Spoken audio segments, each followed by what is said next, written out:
Happy Friday. Justin Mormouth joining you here on Take 6, filling in for Julie Broughton today. And we have a special guest, the greatest reporter of our generations, joining us today, and that is Mike Holfeld. How are you, sir? The Good. investigator.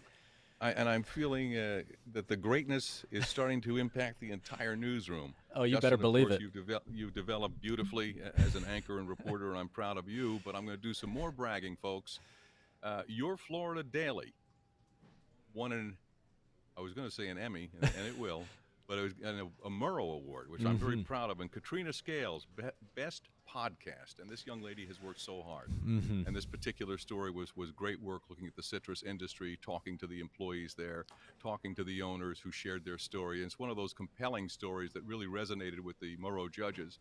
So an Edward R. Murrow Regional Award for Katrina. We're proud of her. Also want to give a shout out for the show we're on right now, 6 Plus, Murrow for Excellence in Innovation, for things we do like this, for Bridget in the morning, for Jonathan with the weather. I mean, we are being innovative, cutting edge, excellence, bringing media to a whole new stage, and I think we all can be proud of that. And I want to give a shout out to Donovan Myrie, the executive director of this thing, because without him, the ship doesn't sail. Well, Anyway, I wanted to do that I before. like that. I'm glad you did that, Mike. Thanks. That's very important, and showcasing the hard work of so many people here, not just in front of the camera but behind the scenes, is awesome. So we appreciate that. And speaking of Channel 6 and the employees here, that's kind of the the storyline with your schemes and ripoffs that's airing tonight, right?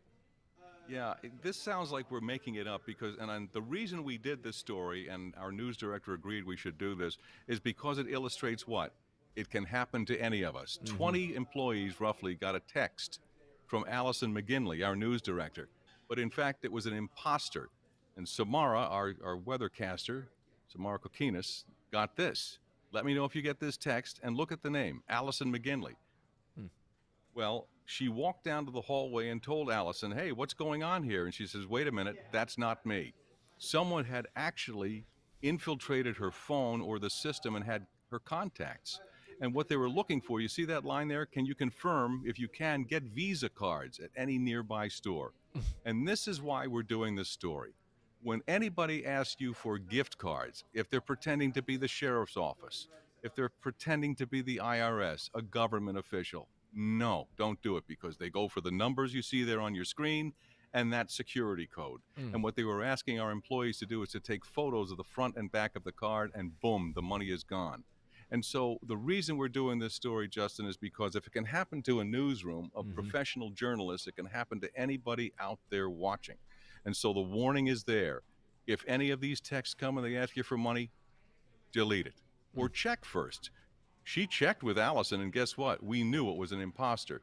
And I love the way she ends the story tonight. She says, "They didn't know I knew Mike Holfeld." Well, that's good, because we want the viewers to say the same thing. I'm glad we saw that report from Mike and Make Ends Meet and Schemes and Ripoffs, because we know these things are scams. The other thing they do, Justin, and I want to emphasize this, they'll have on, and you've seen them, there's a link on there. Don't hit the link. That's the trap. They infiltrate your phone, they get your banking information, whatever else we all do on our smartphones. So don't do that.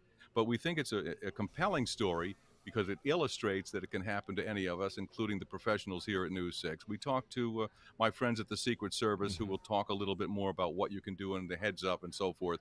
But I think the bottom line is we can't trust those texts, even if it looks like it's mom, dad, or the boss. You have to make sure it's legitimate. Do we know why employees at News 6 were targeted with this? What did we do something wrong, I guess?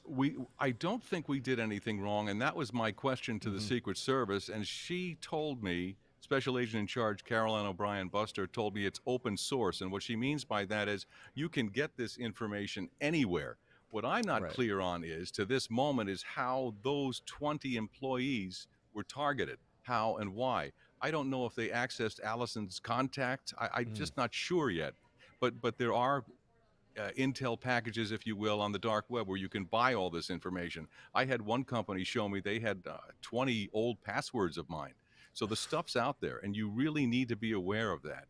And you know what? In a couple of weeks, we're going to be doing something where you can buy information to clean your data. And I think that's really important. Find out how much stuff is out there. I mean, it's scary. Unfortunately, we're all out there on the dark web, and they're selling it for a couple bucks. But we think that's how they did it. The Secret Service says, oh, it's easy. It's open source. So, they just go fishing. They hit those 20, and luckily they watch News 6 like the rest of us and didn't fall for it. I tell you what, though, Mike, that's crazy. That is a wild story. When can we watch the full story air tonight? We're rolling that out 5:30 today on News 6, and I hope everybody tunes in to watch it. It's compelling, and it'll make everybody think twice. Absolutely. All right, Mike Holfeld, investigator Mike Holfeld, joining us with a really interesting story. Again, we hope you can tune in tonight for Mike's story. Thank you, sir. Great to see you as always. My pleasure. Good seeing you, Justin. All right, 7-day forecast. It's going to be hot, but not that hot. Not as hot as it's been. Look at that. There's even an 89 tomorrow as we approach. We're about 24 hours away, a little less than that, from a crewed rocket launch at the Cape. So weather looking pretty good. I think it was 90% favorable at last check. So that's looking good. We need those rain chances. They're not quite high enough. So if you win the lane lottery, consider yourself lucky and maybe go buy a lottery ticket. I'm really hoping I can get in on some of that rain this weekend. My yard certainly needs it. But a pretty nice Friday setting up and a pretty decent weekend as we get into June. By the way, tomorrow is the official start of hurricane season, so just want to throw that out there for you. I don't want to bring the room down, but I have to report the news. Thanks for joining us here on News 6 Plus for Take 6. We hope to see you back here at 4 p.m. Until then, hope you have a great day.